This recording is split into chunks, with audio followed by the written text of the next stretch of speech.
Toddler saw a German shepherd sitting motionless in a phone booth. What she did next brought everyone to tears.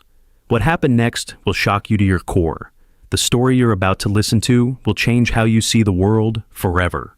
Don't forget to like, share, subscribe, and comment below where you're watching from. The rain hit the pavement like bullets that afternoon, turning the quiet streets of Willowbrook into rivers of muddy water. 5-year-old Emma pressed her small nose against the car window, watching the drops race down the glass. Her mother, Sarah, gripped the steering wheel tighter, squinting through the windshield wipers that squeaked with every stroke. "Mommy, why is it raining so hard?" Emma asked, her breath fogging up the window. "Sometimes the sky just needs to cry, sweetheart," Sarah replied, turning down Oak Street toward their small apartment. The old phone booth on the corner caught her eye, a relic from decades past that the town had never bothered to remove. Its glass panels were cracked, and weeds grew around its base like forgotten memories. Emma suddenly sat up straight, her eyes wide. "Mommy, stop the car!" "What's wrong, honey?" Sarah slowed down, confused by the urgency in her daughter's voice. "There's something in the phone booth. Something's wrong." Emma's voice trembled, and she pressed both hands against the window. "Please, Mommy, we have to go back." Sarah looked in her rearview mirror at the old booth. Through the rain and cracked glass, she could barely make out a dark shape inside. "Emma, it's probably just trash or—" "No." Emma's cry was so sharp, it made Sarah's heart skip. "It's not trash, it's alive, and it's scared." Against her better judgment, Sarah pulled over and parked. The rain drummed on the roof of their car like an angry crowd. "Stay here while I check," she said, but Emma was already unbuckling her seatbelt. "I'm coming with you. He needs me." "He?" Sarah grabbed an umbrella from the back seat, her maternal instincts on high alert. "Emma, what do you mean he?" Emma didn't answer. She was already pushing open the car door, letting the rain soak her yellow raincoat.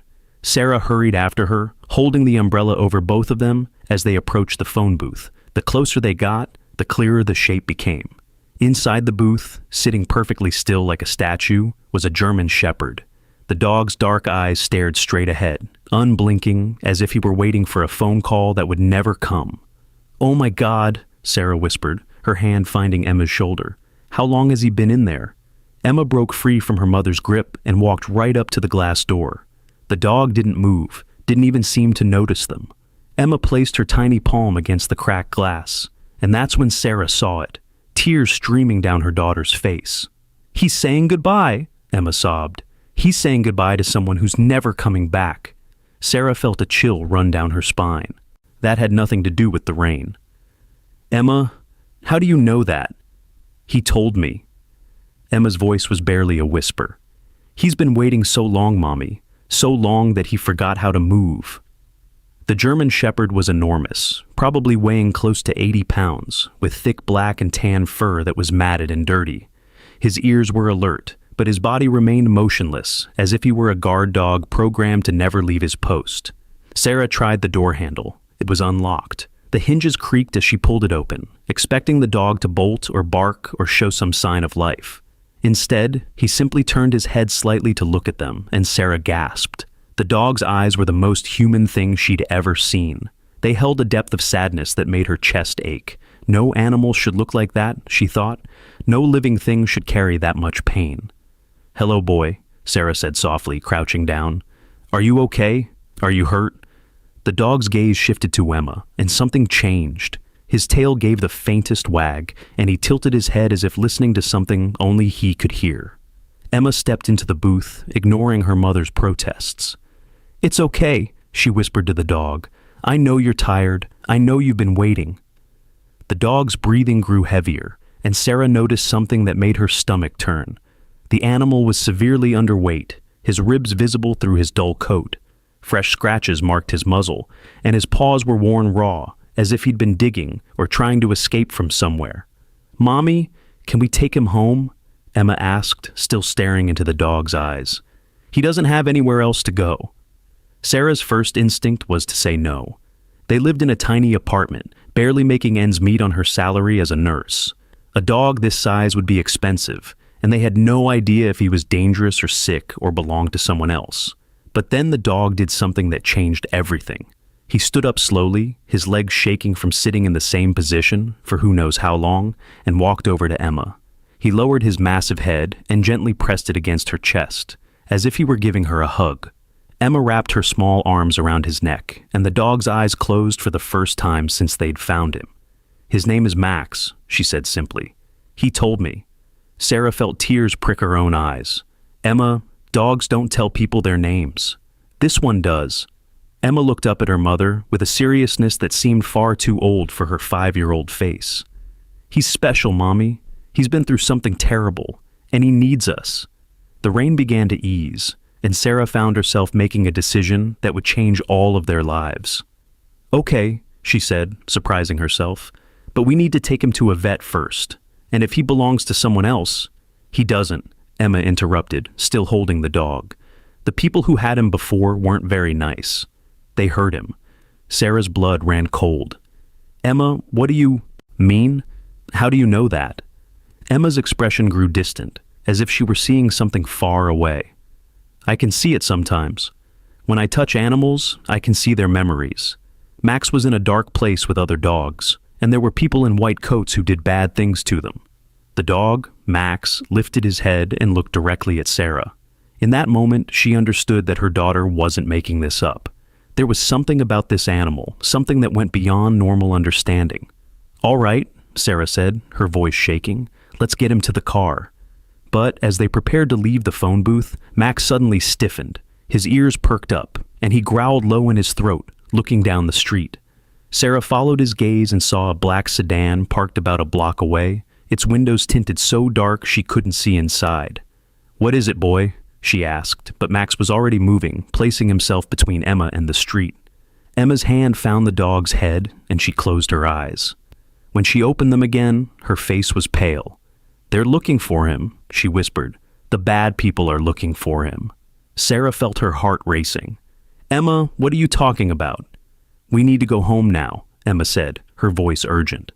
"Max says they've been driving around all day, checking all the places where lost dogs might hide."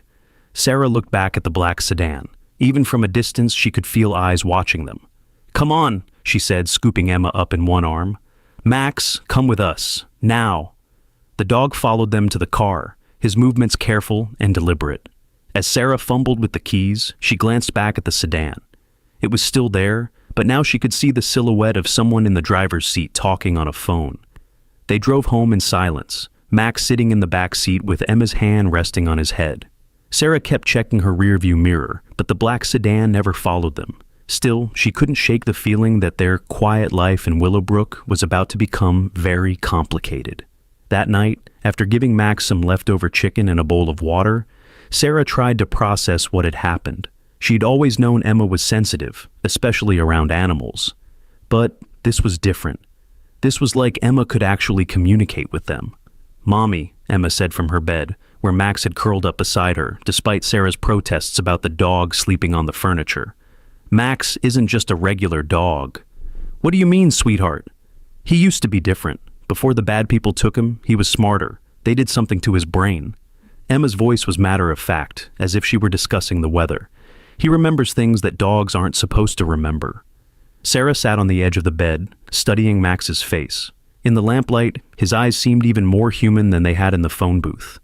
"Emma, you know we have to find out if he belongs to someone, right? What if his family is looking for him?" "His family died," Emma said quietly.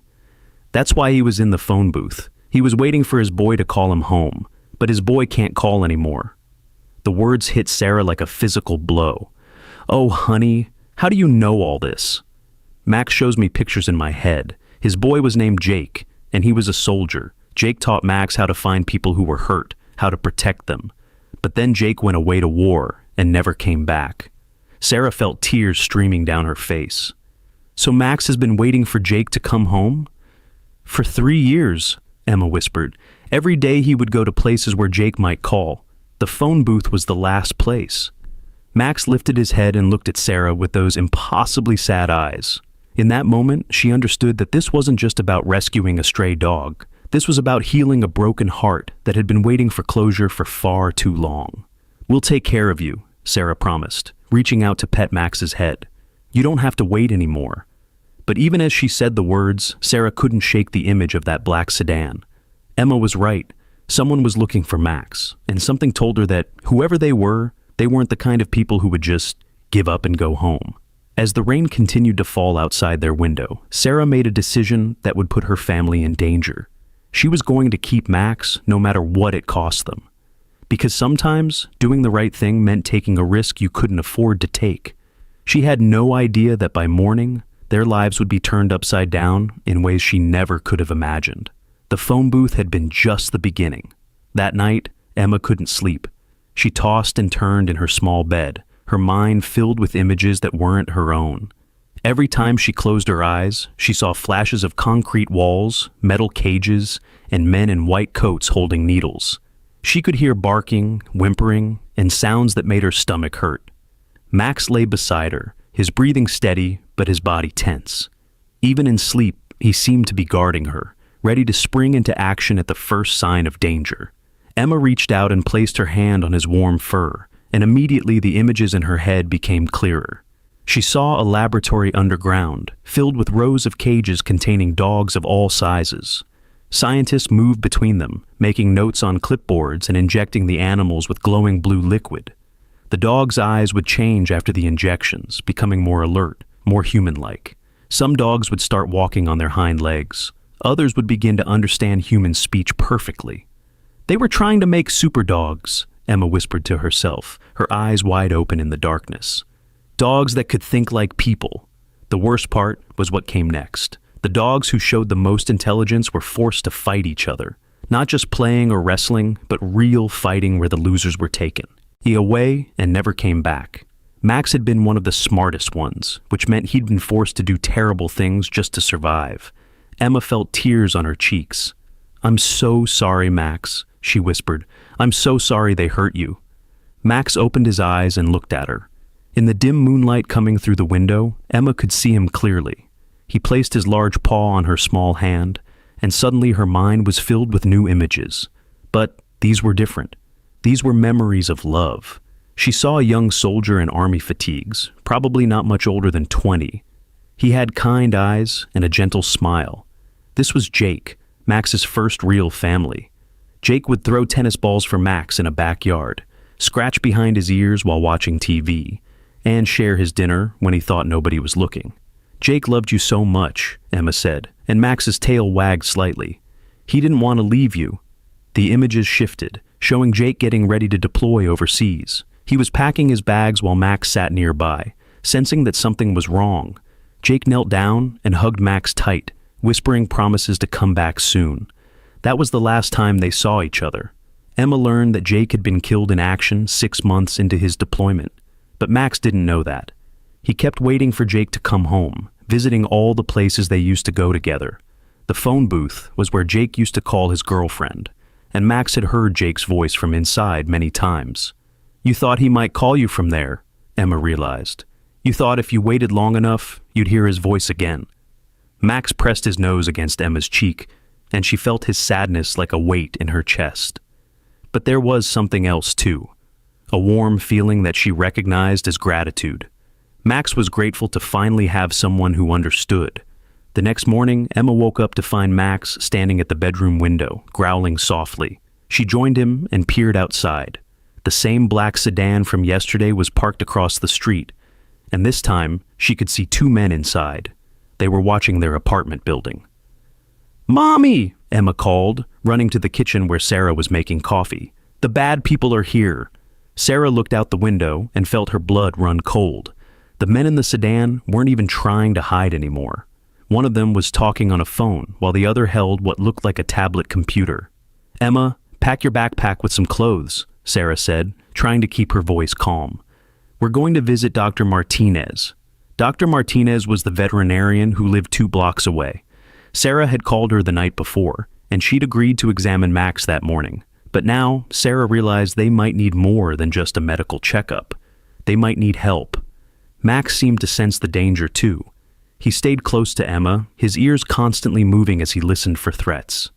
When they left the apartment building through the back exit, Max led the way, checking each corner before allowing them to continue. Dr. Martinez's clinic was in the basement of her home, a cozy space filled with medical equipment and the smell of antiseptic. She was a small woman in her 50s with graying hair and kind eyes behind wire-rimmed glasses. "So, this is the dog you found," she said, kneeling down to examine Max. "He's beautiful, but he's definitely been through something traumatic." As Dr. Martinez checked Max's vital signs, Emma sat nearby, her hand resting on his head. The images started flowing again, but this time they were recent memories. She saw the laboratory from Max's perspective, the day he escaped. "Dr. Martinez," Emma said suddenly, "do you know what a microchip looks like?" "Of course, honey. We use them to identify pets. Why?" "Max has one, but it's not like normal pet chips. It's bigger, and it has wires coming out of it." Dr. Martinez looked puzzled. "That's not possible, Emma. Microchips are tiny, smaller than a grain of rice." But when she ran her scanner over Max's neck, her expression changed. The scanner was beeping frantically, and the display showed numbers and letters that made no sense. "Sarah," Dr. Martinez said quietly, "we need to talk privately." They stepped into the next room, leaving Emma with Max. Dr. Martinez's face was grave. "That's not a regular pet microchip. It's some kind of tracking device, and it's been surgically implanted. The signal is encrypted, military grade." "What does that mean?" Sarah asked, though she was afraid she already knew. "It means someone spent a lot of money to make sure they could always find this dog, and it means they're probably tracking him right now." Sarah felt sick. "We have to remove it. I can't do that here. The surgery would be too complex, and if something goes wrong..." Dr. Martinez shook her head. "We need to get him to a proper animal hospital." They returned to the examination room to find Emma sitting perfectly still, her eyes closed and her hand on Max's head. Max was also motionless, but his ears were twitching rapidly. "Emma, what are you doing?" Sarah asked. "Listening," Emma replied without opening her eyes. "Max is showing me where the other dogs are." "What other dogs?" Emma's eyes snapped open, and she looked terrified. "The ones who are still trapped. There are dozens of them, Mommy. They're in a place underground, and they're scared." Dr. Martinez knelt down beside Emma. "Sweetheart, can you tell me more about this place? What does it look like?" "It's like a maze made of concrete. There are numbers on the walls and men in white coats who carry electric sticks." Emma's voice was shaking. "Some of the dogs are so smart now that they can understand everything the men say. They know what's going to happen to them." "What's going to happen to them?" Sarah asked, though she wasn't sure she wanted to know. "They're going to be sold to people who want to use them for bad things. Guard dogs that never sleep, fighting dogs that can't feel pain, hunting dogs that can track people across whole cities." Emma looked at Max with tears in her eyes. "Max was supposed to be sold too, but he escaped during a transfer." Dr. Martinez stood up slowly. "Sarah, I think we need to call the police." "No," Emma said quickly. "The police won't believe us, and some of them might be working with the bad people. Max remembers seeing police uniforms in the laboratory." Before anyone could respond, Max suddenly stood up and ran to the window. He was growling, a deep, dangerous sound that made the hair on Sarah's arms stand up. Outside, the black sedan had found them. "Back door," Dr. Martinez said urgently. "There's an alley behind the building." But as they reached the back exit, they could see another car blocking the alley. They were trapped. "Emma," Sarah said, trying to keep her voice steady, "I need you to stay very close to me, okay?" Emma nodded, but she was looking at Max with a strange expression. "Max wants to protect us," she said, "but he doesn't want to hurt anyone unless he has to." The front door of the clinic opened, and two men in dark suits entered. They were both tall and muscular, with the kind of cold eyes that Sarah had only seen in movies. One of them was holding a tablet that was beeping steadily. "Dr. Martinez," the first man said politely, "we're here to retrieve our property." "I don't know what you're talking about," Dr. Martinez replied, moving to stand between the men and Emma. "The dog," the second man said, "asset designation K97. It escaped from our facility 3 days ago." Max stepped forward, placing himself in front of Emma. His growl was louder now, and Sarah could see his muscles tensing, but she also noticed something else. His eyes were different. They were more alert, more focused than any normal dog's eyes should be. "That's not a dog," Emma said suddenly. "That's Max. He has a name and he has feelings, and he doesn't want to go back to your horrible place." The first man smiled, but it wasn't a friendly smile. Little girl, that animal is worth more than your house. It's the result of 3 years of research and development. It's not a pet. You're wrong, Emma said, her voice stronger now. Max is my friend, and friends don't let friends get hurt. She placed both hands on Max's head, and something extraordinary happened. Max's eyes began to glow with a soft blue light, the same color as the liquid Emma had seen in her visions. But this wasn't the harsh, artificial glow of the laboratory. This was gentle, warm, like moonlight on water. The two men stepped back, their confident expressions changing to ones of alarm. "How is the girl activating the enhancement protocol?" the first man asked. "That's impossible," the second man replied. "The neural link only responds to our equipment." Emma looked up at the men, with Max's glowing eyes reflected in her own. "Max isn't your property," she said. "He's a living being with his own thoughts and feelings, and he's tired of being treated like a thing." Max let out a howl that was unlike anything Sarah had ever heard. It was pure, powerful, and filled with years of pain and longing. The sound seemed to vibrate through the walls of the clinic, and Sarah could swear she heard other dogs howling in response from somewhere far away. The first man reached for something inside his jacket, but Max was faster. He leaped forward, not to attack, but to knock the man's hand away. The man stumbled backward, and his tablet crashed to the floor. "Emma, run!" Sarah shouted, but Emma didn't move. "No," Emma said calmly. "Max says it's time to stop running. It's time to fight back." The blue glow in Max's eyes grew brighter, and suddenly Sarah could hear something that made her heart race. It was the sound of dogs barking, but not just one or two. It sounded like dozens of them, and they were getting closer. The two men in suits looked at each other with growing panic. "Control, we have a problem," the first man said into a radio. "The subject has somehow accessed the network protocol. We're getting responses from all active assets." "What does that mean?" Dr. Martinez asked. Emma smiled for the first time since the men had entered. "It means Max just called for backup. All the dogs in the laboratory heard him, and they're coming to help." The sound of barking was getting louder, and now Sarah could hear other sounds too. Car alarms, shouting, and what sounded like sirens in the distance. Through the window, she could see people on the street stopping to stare at the sky, as if they were seeing something impossible. "This is impossible," the second man said. "The assets are contained in a facility 50 miles from here." "Not anymore," Emma said. "Max showed them the way out, and now they're coming to find their friend." The first man grabbed his radio again. "Control, we need immediate extraction. The situation is out of control." But before he could say anything else, the front window of the clinic exploded inward. Not from an impact, but from the sheer force of the howl that came from outside. Standing in the street was a pack of dogs unlike anything Sarah had ever seen. They were all different breeds, but they all had the same glowing blue eyes as Max.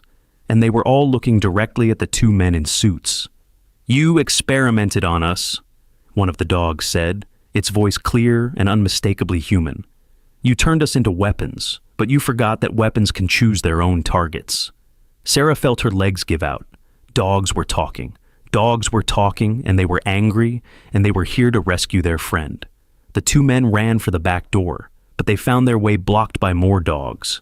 These weren't just enhanced animals anymore. They were something new, something that had never existed before. They were creatures with the intelligence of humans and the loyalty of dogs, and they had decided that their days of being victims were over. Emma walked over to the talking dog, a German shepherd that looked similar to Max but with scars across his muzzle. "Hello," she said simply. "I'm Emma. I've been taking care of Max." The dog looked down at her with eyes that held both wisdom and sadness. "Thank you, little one. We have been waiting for someone like you, someone who could hear us, someone who could help us remember what it means to be free." As the pack of enhanced dogs surrounded the two men, Sarah realized that her life had just changed forever. Emma wasn't just a little girl who was good with animals. She was something much more important. She was the bridge between two worlds, the person who could help these magnificent creatures find their way home. But first, they had to deal with the people who had created this situation. And judging by the determined look in the dog's glowing eyes, that reckoning was about to begin. The two men in suits were pressed against the back wall of the clinic, their faces pale with terror. The talking German shepherd stepped closer to them, his glowing eyes never blinking. "Your names are Doctor. Marcus Webb and Agent Johnson, the dog said, tilting his head. You have been hunting us for 72 hours. You killed our handlers when we escaped. You told your superiors that we were just animals that had gone rabid. How do you know that? Dr. Webb stammered. Because we can read your minds now, another dog said from the doorway. This one was a golden retriever with kind eyes that somehow made her words even more terrifying. The enhancement process you developed had side effects you never bothered to study. We don't just think like humans anymore. We can see into human thoughts. Emma looked up at Sarah with wonder. Mommy, they're like me. They can see things that other people can't see. Sarah pulled Emma closer, still trying to process what was happening. These dogs weren't just intelligent. They were something entirely new, something that science had created but couldn't control. Max padded over to Emma and gently pressed his nose against her hand. The moment they touched, Emma's eyes briefly glowed with the same blue light as his. Max says we need to go home, Emma announced, but not to our apartment, to his real home, the place where Jake is buried. That's 3 hours away, Sarah protested, and these men will just follow us. The lead German Shepherd turned to look at the two agents. No, they won't. Agent Johnson and Dr. Webb are going to drive back to their facility and tell their superiors that they never found us. They're going to recommend that the entire program be shut down. We can't do that, Agent Johnson said, trying to sound authoritative. You're classified military assets. We have orders to... Your orders don't matter anymore, the Golden Retriever interrupted. We've been inside your head, Agent Johnson. We know about your daughter. She's 8 years old, loves horses, and her name is Lily. Agent Johnson's face went white. How could you possibly know that? We know everything about you. We know that doctor. Webb has been stealing money from the program to pay for his gambling debts. We know that your facility has been conducting illegal experiments on stolen pets. We know where the bodies are buried. Dr. Martinez, who had been standing frozen in shock, finally found her voice. Bodies? What bodies? The dogs who didn't survive the enhancement process, Max said, speaking for the first time since Emma had known him. His voice was deep and gentle, nothing like the harsh tones of the other enhanced dogs. They told their families that the pets had been killed in accidents, car strikes, poisonings, attacks by wild animals. But the truth is, they died on operating tables while these men tried to turn them into weapons. Sarah felt sick to her stomach. How many? Hundreds, the lead German Shepherd replied. Over 3 years, hundreds of dogs were taken from shelters, stolen from yards, or bought from puppy mills. Most of them died during the first round of injections.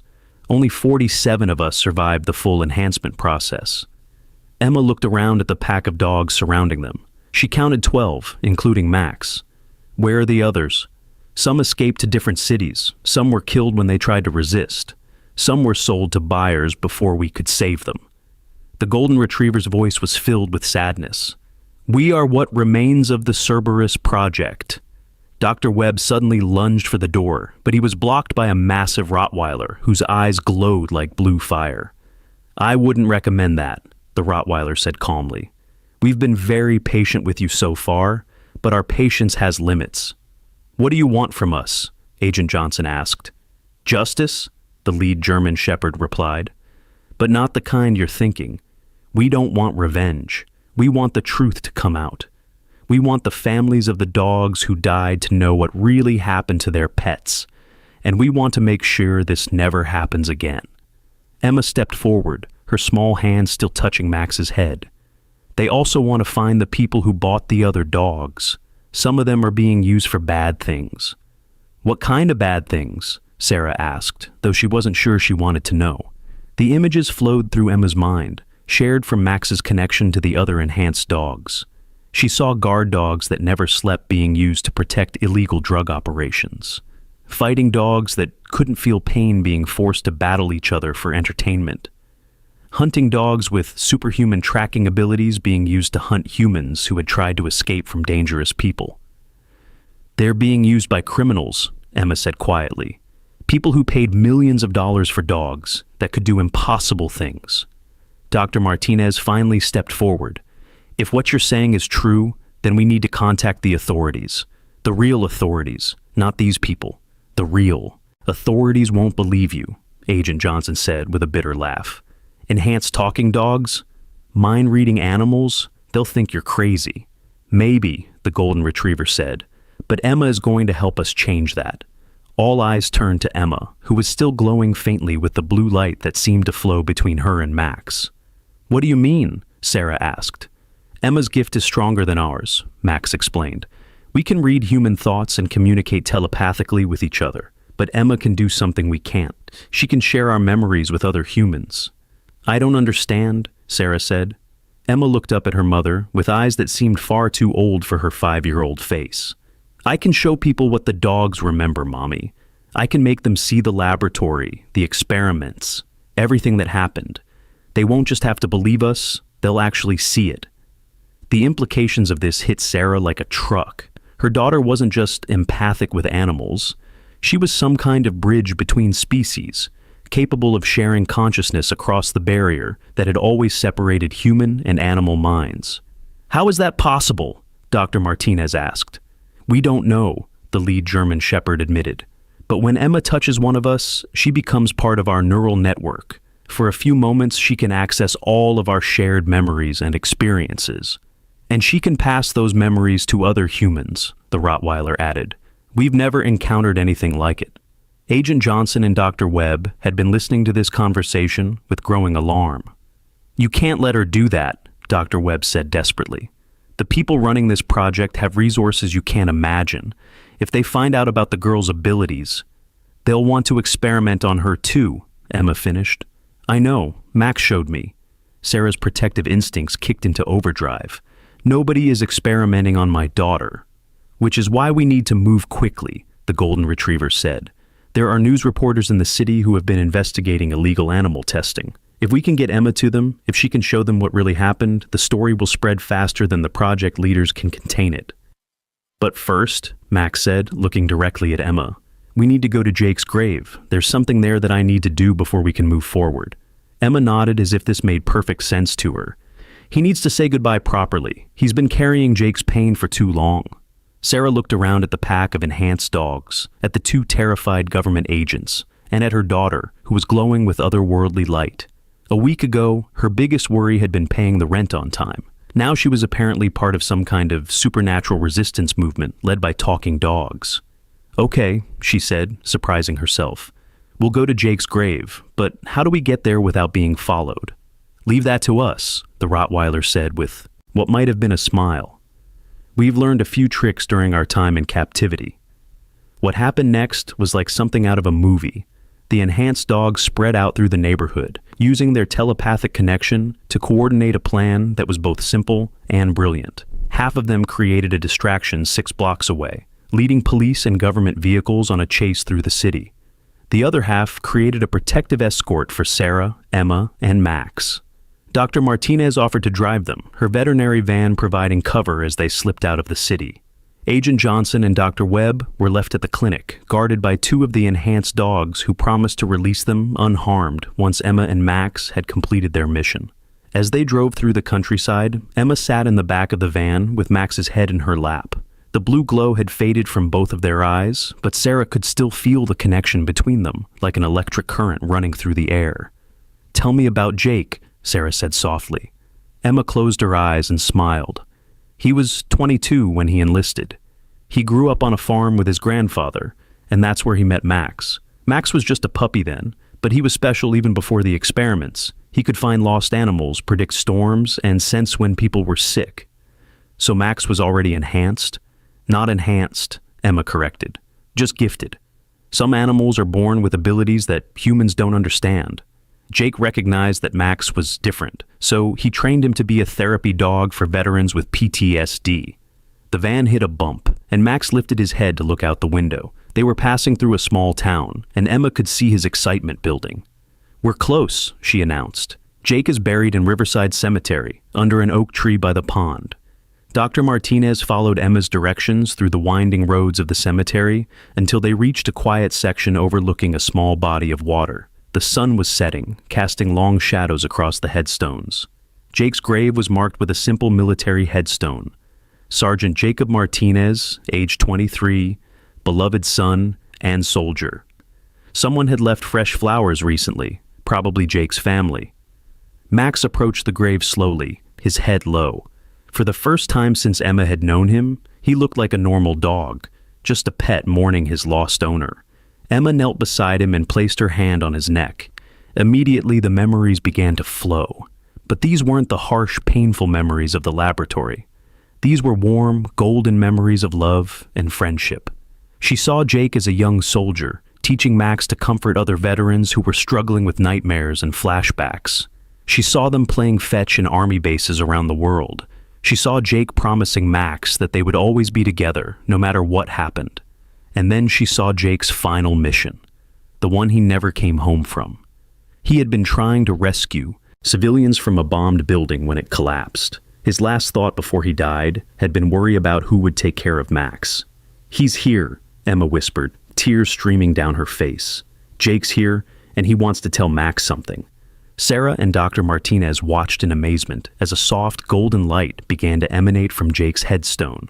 It wasn't the harsh blue glow of the military enhancements. This was something else entirely, something pure and loving. Max began to whimper and then to howl. But this wasn't the powerful howl that had summoned the other enhanced dogs. This was the cry of a dog who had finally found peace. "Jake says he's sorry," Emma translated, her voice breaking.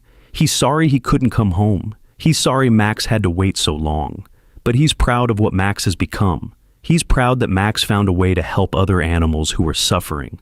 The golden light grew brighter, and suddenly Sarah could see him too. A young man in army fatigues kneeling beside Max and stroking his fur. Jake looked exactly like Emma had described him. Kind eyes, gentle smile, and a face full of love for his four-legged friend. "It's time to let go, boy," Jake's voice whispered on the wind. "You've waited long enough. You've suffered enough. Now, it's time to live again." Max's howling gradually faded to a quiet whine, and then to silence. The golden light began to fade as well, but not before Jake looked directly at Emma. "Thank you," he said. "Thank you for giving him hope again." As the light disappeared completely, Max collapsed beside the grave, exhausted. But when he looked up at Emma, his eyes were different. The endless sadness was gone, replaced by something Emma had never seen in them before: peace. "He's ready now," Emma said, wiping her eyes. "He's ready to help the other dogs find their freedom." Dr. Martinez started the van's engine. "Where to now?" Emma looked at Max, who stood up and shook himself like he was shedding years of grief. "Now we go save the others, and we make sure the whole world knows what happened to them." As they drove away from the cemetery, Sarah couldn't help but look back at Jake's grave. The flowers that had been left there were glowing faintly in the moonlight, as if they were blessed by something beyond human understanding. Her daughter had just facilitated a conversation between a living dog and his dead owner, and somehow that was beginning to feel normal. But she knew their journey was far from over. Somewhere out there, dozens of enhanced dogs were still trapped, still suffering, still waiting for someone to set them free. And the people responsible for their pain were not going to give up without a fight. Emma reached over and took her mother's hand. "Don't worry, Mommy. We're going to win. Max showed me how this story ends." "How does it end?" Sarah asked. Emma smiled, and for a moment, her eyes flickered with that familiar blue glow. "With all the dogs going home, and all the bad people learning what it feels like to be caged." Sarah felt a chill run down her spine. Her little girl was changing, becoming something more than human, and while that should have terrified her, she found herself feeling proud instead. Because sometimes the world needed someone who could bridge the gap between species, someone who could speak for those who had no voice, someone who could turn victims into heroes. Emma was becoming that someone, and Max was going to help her do it. 3 days later, they were hiding in an abandoned farmhouse 40 miles outside the city. Dr. Martinez had contacted her cousin, a journalist named Carlos Rivera, who worked for Channel 7 News. He had been investigating reports of missing pets for months, following leads that kept pointing to the same shadowy government contractors. Emma sat on the porch steps with Max beside her, both of them staring at the horizon. Sarah could see them communicating without words, their connection growing stronger every hour. Sometimes Emma would nod as if responding to something Max had said. Other times, Max would tilt his head and whine softly, as if he were asking her a question. "They're planning something," Dr. Martinez observed, joining Sarah in the kitchen where they were preparing dinner. "I can feel it," Sarah nodded. "Emma's been having dreams. She says the other enhanced dogs are calling to her. They're still trapped in that underground facility, and they're running out of time." "What do you mean, running out of time?" "The people running the project know that Max escaped and connected with Emma. They're planning to move the remaining dogs to a new location where Emma won't be able to find them." Sarah's hands shook as she chopped vegetables. "And they're planning to eliminate any evidence of what they've been doing." Dr. Martinez paled. "You mean they're going to kill the remaining dogs?" "That's what Emma thinks. She says Max can hear their voices getting fainter every day, like they're being drugged or—" Sarah couldn't finish the sentence. Emma appeared in the doorway, her face serious beyond her years. "They're not just going to kill the dogs, Mommy. They're coming for us too."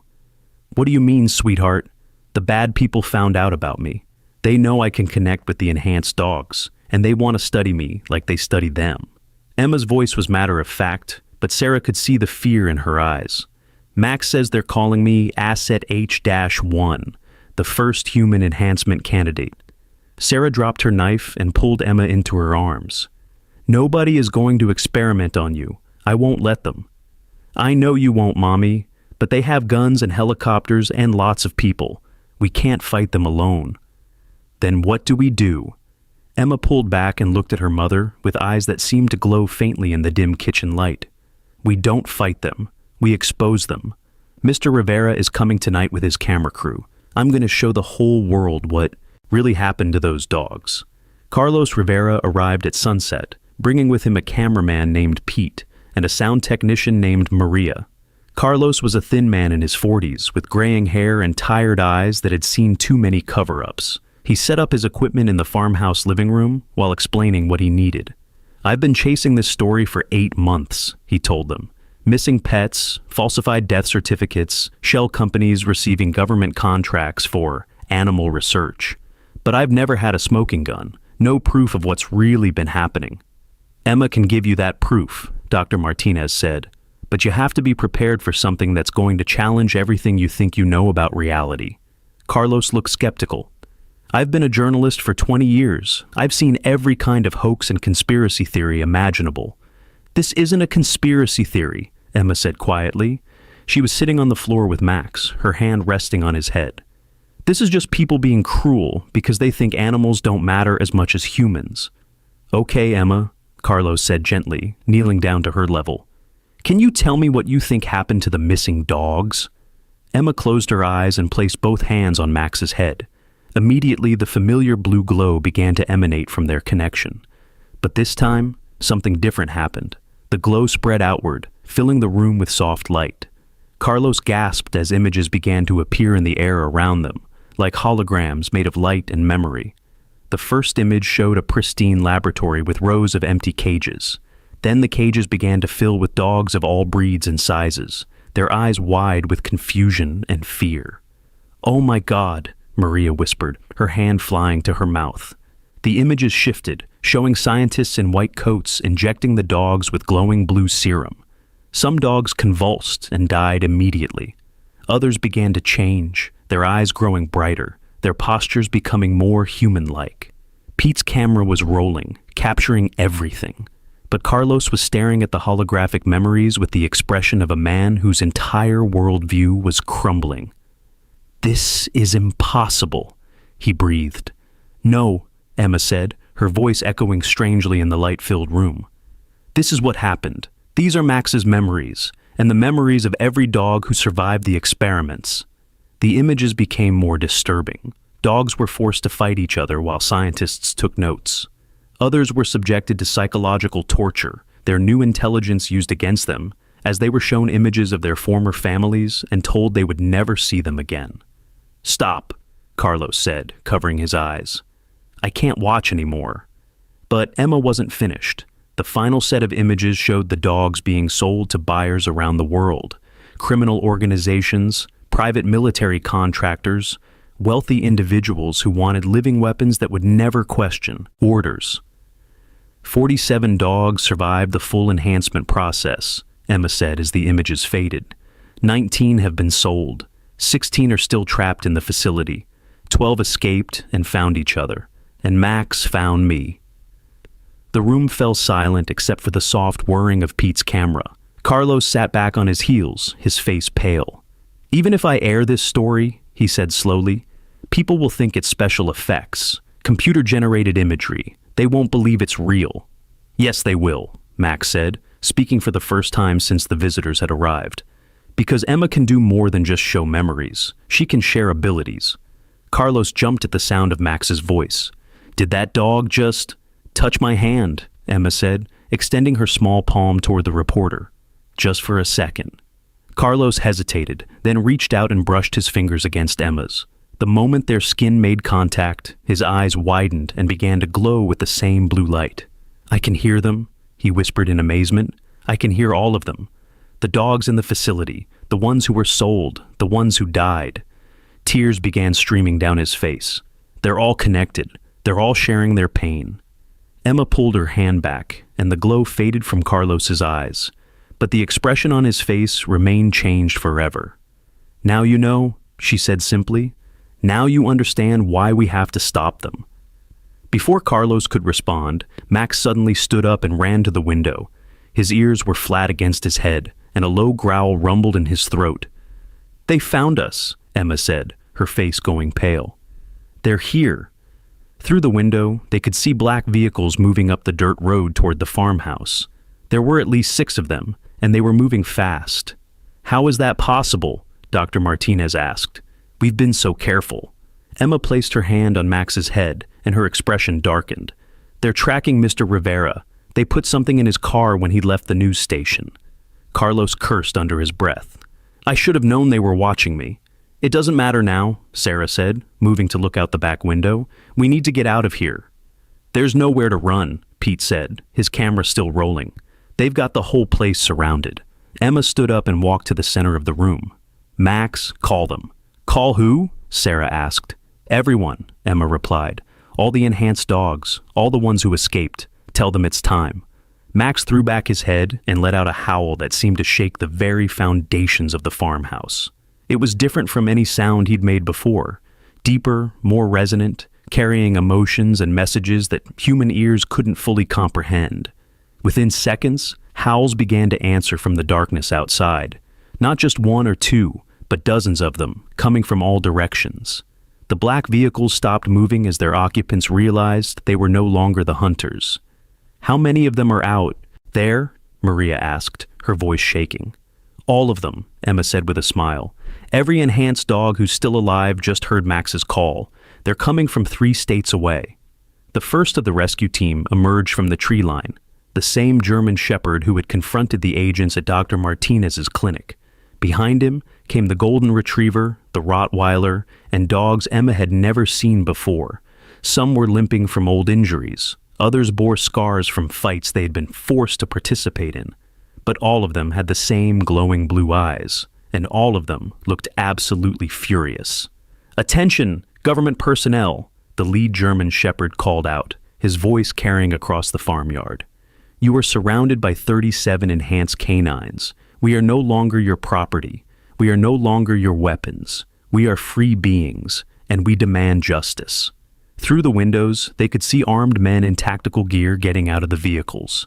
But for the first time, these men looked uncertain. They had been trained to handle human targets, not talking dogs with supernatural abilities. This is Agent Harrison, a voice called out through a megaphone.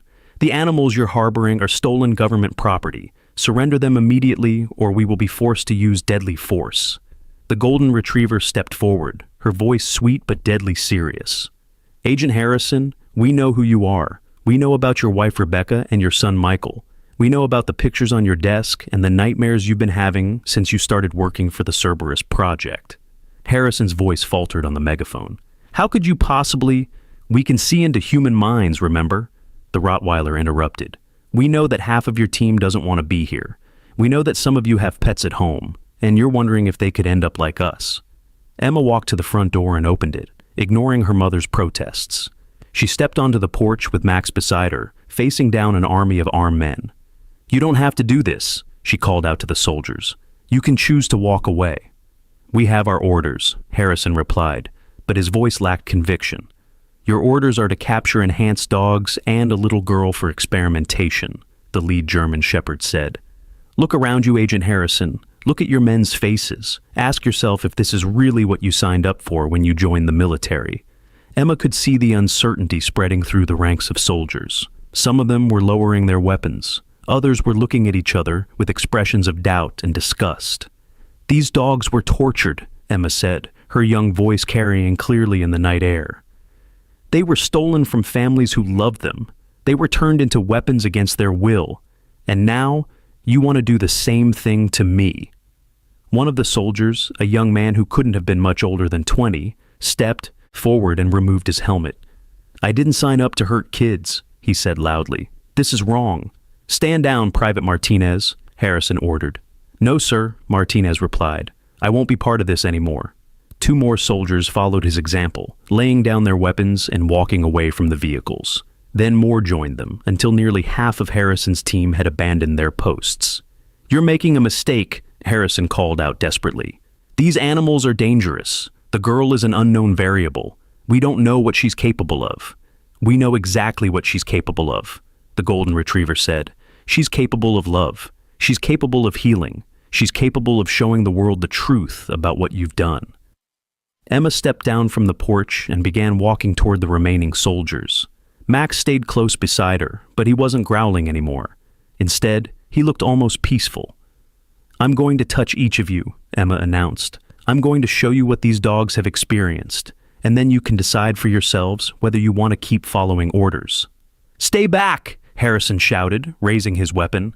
"I'm warning you." But Emma kept walking, her small hand extended toward the nearest soldier. The moment her fingers brushed against his tactical vest, his eyes began to glow with blue light. The soldier's weapon clattered to the ground as the memories flooded through him. He saw the laboratory through the dog's eyes. He felt their pain, their fear, their desperate hope for rescue. He experienced the moment when each dog realized they would never see their families again. "Dear God," the soldier whispered, falling to his knees. "What have we done?" Emma moved to the next soldier, then the next. Each time she touched someone, they were overwhelmed by the shared memories of the enhanced dogs. One by one, they abandoned their weapons and walked away. Harrison found himself standing alone, surrounded by 37 enhanced dogs and facing a 5-year-old girl who had just converted his entire team to her cause. "It's over," Emma said gently. "The world is going to know the truth now.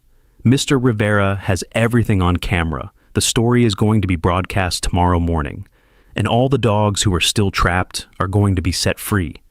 Harrison's hand shook as he held his weapon.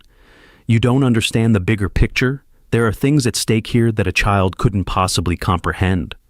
"Like what?" Emma asked. "National security, military superiority, the balance of power between people who hurt animals and people who protect them," Emma interrupted. "That's not very complicated, Mr. Harrison. It's actually pretty simple." Max stepped forward and sat down directly in front of Harrison. "Agent Harrison," he said calmly, "your weapon contains 12 rounds. There are 37 of us, plus Emma, her mother, Dr. Martinez, and the news crew. Even if you fired every bullet, you couldn't stop what's already been set in motion." Harrison looked around at the enhanced dogs surrounding him. Their eyes glowed like stars in the darkness, and their expressions were not angry or vengeful. They looked patient, almost sympathetic. "What happens to me if I surrender?" he asked. "You go home to your family," the golden retriever said. "You tell them you love them. You forget about the Cerberus project, and you help us make sure nothing like this ever happens again." Harrison slowly lowered his weapon. "And if I don't?" Emma walked up to him and gently took his hand. The moment they touched, Harrison's eyes filled with tears as he experienced 3 years of canine suffering in the space of a few seconds. "If you don't," Emma said softly, "you'll spend the rest of your life knowing that you had a chance to do the right thing, and you chose not to." Harrison dropped his weapon and fell to his knees beside Max. "I'm sorry," he whispered, stroking the dog's fur. "I'm so sorry for what we did to you." Max pressed his nose against Harrison's cheek. "We forgive you," he said. "Now help us save the others." As dawn broke over the farmhouse, Carlos Rivera was preparing to broadcast the story that would change everything. His camera had captured not just the enhanced dogs and their abilities, but the moment when an entire military unit chose compassion over orders. Emma sat on the porch steps, surrounded by the dogs who had traveled hundreds of miles to answer Max's call. They were no longer just enhanced animals or escaped weapons. They were a family, united by their shared experience and their hope for a better future. "What happens next?" Sarah asked, sitting down beside her daughter. Emma smiled and scratched behind Max's ears. "Next, we go get the others, the 16 dogs who are still trapped. And then we find the 19 who were sold, and we bring them home too. And after that, we make sure that no animal ever has to go through what these dogs went through. We make sure that people understand that animals have feelings and thoughts and dreams, just like humans do." Sarah looked at her daughter, this 5-year-old girl who had somehow become the leader of a supernatural resistance movement, and felt her heart swell with pride. "You know this is going to change your life forever," she said. "Once this story goes public, you'll never be able to live normally again." Emma leaned against her mother's shoulder and watched the sun rise over the horizon. "I was never meant to live normally, Mommy. I was meant to help them. All of them." Max rested his head on Emma's lap and closed his eyes. For the first time since Jake's death, he felt truly at peace. He had found his purpose again, not as a weapon or a tool, but as a protector and a friend. The nightmare was almost over, but the real work was just beginning. 3 weeks later, Emma and her growing family of enhanced dogs were living in a converted barn on a ranch owned by a retired veterinarian named Dr. Susan Clark.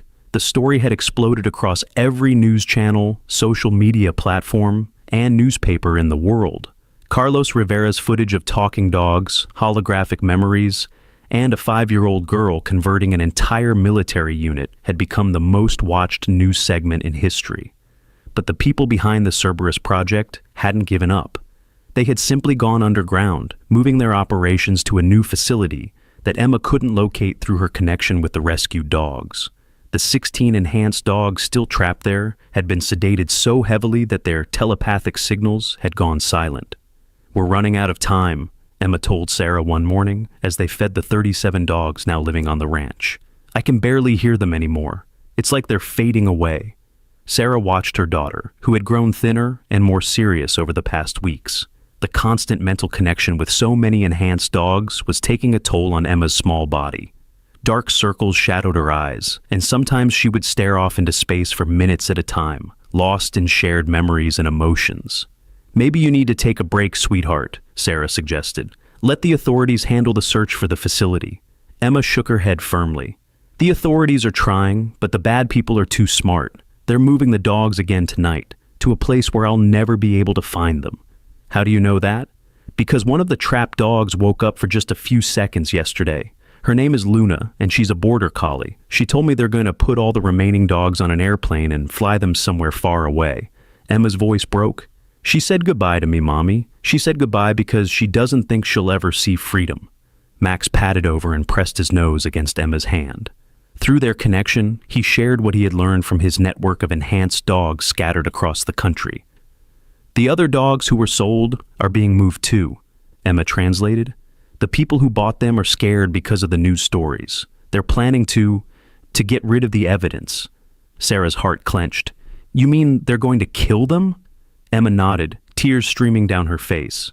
19 dogs are going to die because people are afraid of getting in trouble, and 16 more are going to disappear forever. Max says we have to do something tonight, or it will be too late. Dr. Clark, who had been listening from the barn doorway, stepped forward. "Emma, you've already done more than anyone could have asked. You've exposed the truth, you've saved dozens of dogs, and you've changed how the world thinks about animal intelligence. You don't have to save everyone." "Yes, I do," Emma said with quiet determination. "That's what Jake would have done. That's what Max would do if he could. And that's what I'm going to do." That afternoon, Emma sat in the middle of the barn with all 37 enhanced dogs arranged in a circle around her. She placed her hands on Max's head and closed her eyes, sending her consciousness out through the network of connected minds. For the first time, she tried to reach beyond the enhanced dogs to the ordinary animals around the world. If her power was growing stronger, maybe she could communicate with more than just the laboratory-created beings. The response was overwhelming. Suddenly, Emma's mind was flooded with voices from every direction. Dogs in animal shelters, cats in rescue centers, horses in stables, even wild animals in forests and fields. They were all calling out, sharing their experiences of human cruelty and kindness, their fears and hopes. "There are so many of them," Emma gasped, her body shaking from the effort of maintaining so many connections. "Animals everywhere who need help. Emma, you need to stop," Sarah said urgently. "This is too much for you." But Emma pushed deeper into the network of animal consciousness. She could sense the 16 trapped enhanced dogs now, their minds clouded by drugs, but still fighting to stay awake. She could feel the 19 sold dogs, scattered across the globe, but all experiencing the same terror as their owners, prepared to eliminate them. And then she felt something else. Something that made her eyes snap open in shock. "There are more," she whispered. "Not just dogs. They've been experimenting on other animals too. Cats, wolves, even dolphins. There's a whole underwater facility where they're trying to create enhanced marine animals." Max's growl rumbled through the barn. Through Emma, he could see what she was seeing. Laboratories around the world, all connected to the same shadowy organization, all continuing the work that had created him and his pack. "How many?" Dr. Clark asked, her face pale. "Hundreds," Emma replied. "Maybe thousands. They've been doing this for years, in different countries, using different species. The dog program was just the beginning." Sarah knelt beside her daughter and took her hands.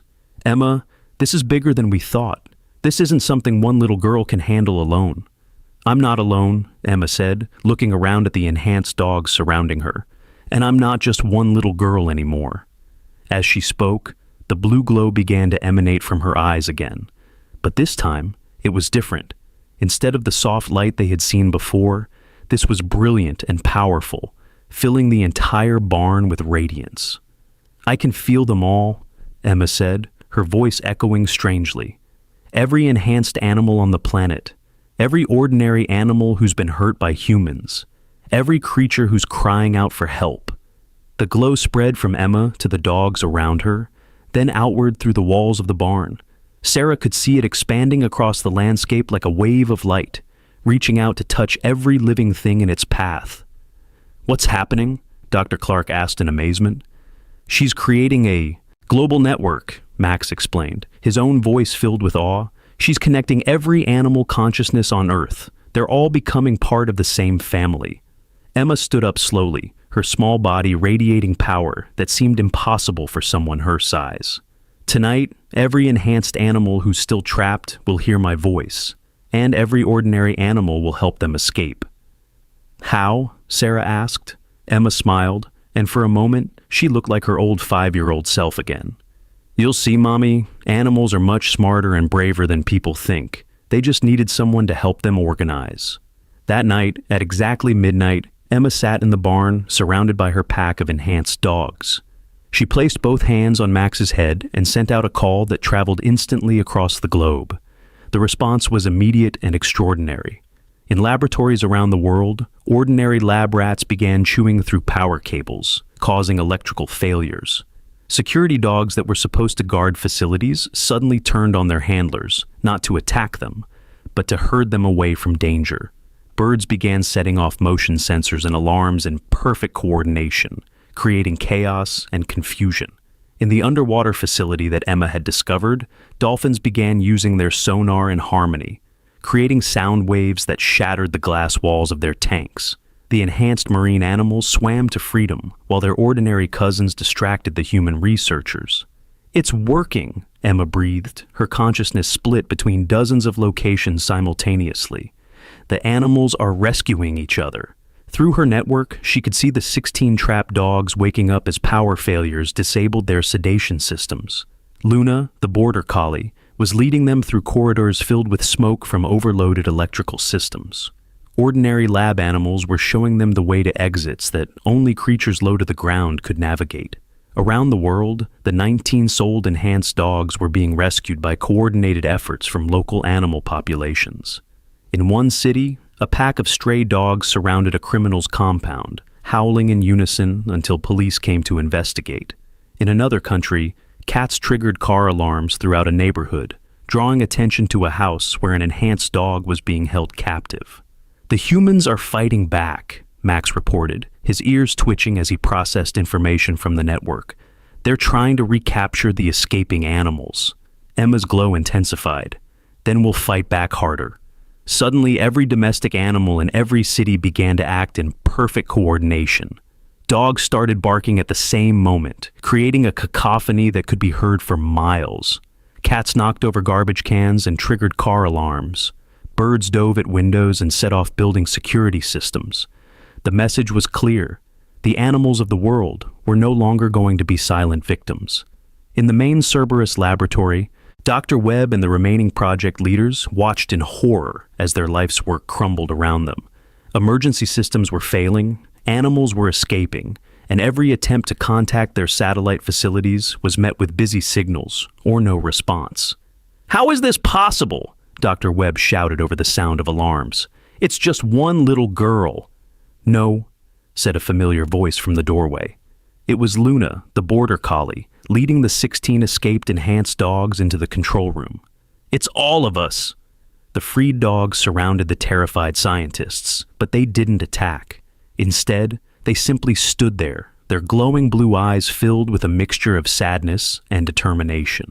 "For 3 years, you treated us like objects," Luna said, her voice clear and strong.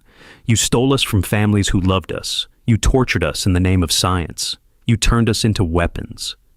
"But we're not weapons anymore," added another dog, a German short-haired pointer named Atlas. "We're free beings, and we choose to forgive you." Dr. Webb collapsed into a chair, overwhelmed by the magnitude of what was happening. "What do you want from us?" "We want you to stop," Luna replied simply. "Stop the experiments, stop the torture, stop treating animals like they're less important than humans." Emma's voice echoed through the laboratory's speaker system, transmitted through her global network. "Dr. Webb, this is Emma, the little girl you wanted to experiment on." Webb looked around frantically for the source of the voice. "Where are you?" "I'm everywhere," Emma replied. "I'm connected to every animal on Earth now. They're all my family, and they're all under my protection." Through the network, Emma could see Webb's terrified face on the laboratory's security cameras. "You have a choice, Doctor. Webb, you can help us shut down all the enhancement programs peacefully, or the animals will shut them down for you." "You're just a child," Webb protested. "You can't possibly understand the implications of what you're doing." "I understand that you've been hurting innocent creatures for your own selfish purposes," Emma replied, "and I understand that it stops now." As if to emphasize her point, every animal within 100 miles of the laboratory began to converge on the facility. Wild deer emerged from forests, flocks of birds darkened the sky, and domestic animals broke free from their homes to join the march. The sight was both beautiful and terrifying. Thousands of creatures of all species moving together with a single purpose. Back at the ranch, Emma's physical body was growing weaker as she maintained her global network. Sarah held her daughter's hand, feeling how cold and fragile she had become. "Emma, you're pushing yourself too hard," Sarah whispered. "You need to rest." "Almost done, Mommy," Emma replied without opening her eyes. "The last laboratory is surrendering now. All the enhanced animals are free." Through her connection, Emma watched as Dr. Webb and his team laid down their equipment and walked out of the laboratory with their hands raised. The building was quickly surrounded by news crews, police, and animal rights activists who had been alerted by the global network. One by one, the other facilities around the world followed suit. Faced with coordinated animal uprisings and overwhelming media attention, the enhancement programs shut down completely. As the sun rose on a new day, Emma finally opened her eyes and smiled at her mother. The blue glow faded from her gaze, but something had changed permanently. She looked older, wiser, and somehow more connected to the world around her. "It's over," she said softly. "All the enhanced animals are free. All the programs are shut down. And now every animal on Earth knows that they have a voice." Max nuzzled against Emma's cheek, his own eyes bright with joy and gratitude. "What happens now?" he asked. Emma looked around at the 37 dogs who had started this journey with her, then out at the ranch where dozens of other rescued animals were now living in peace. Now we build something better, she said. We build a world where animals and humans work together, where no creature is ever treated as less important than another, and where everyone remembers that we're all part of the same family. Sarah hugged her daughter tight, marveling at the extraordinary being she had become. And how do we do that? Emma grinned, and for a moment, she looked like a normal 5-year-old again. One animal at a time, Mommy. One friend at a time, one heart at a time. As animals around the world began to return to their normal lives, they carried with them something they had never possessed before, the knowledge that they were not alone, that they had a protector, and that their voices mattered. The little girl who had seen a dog in a phone booth had become something unprecedented in human history. She had become the bridge between species, the voice for the voiceless, and the guardian of every creature on Earth. And she was just getting started. The story you just listened to is true in the hearts of everyone who believes that animals deserve love, respect, and protection. Don't forget to like, share, subscribe, and comment below where you're watching from. Together, we can be the voice for those who cannot speak for themselves.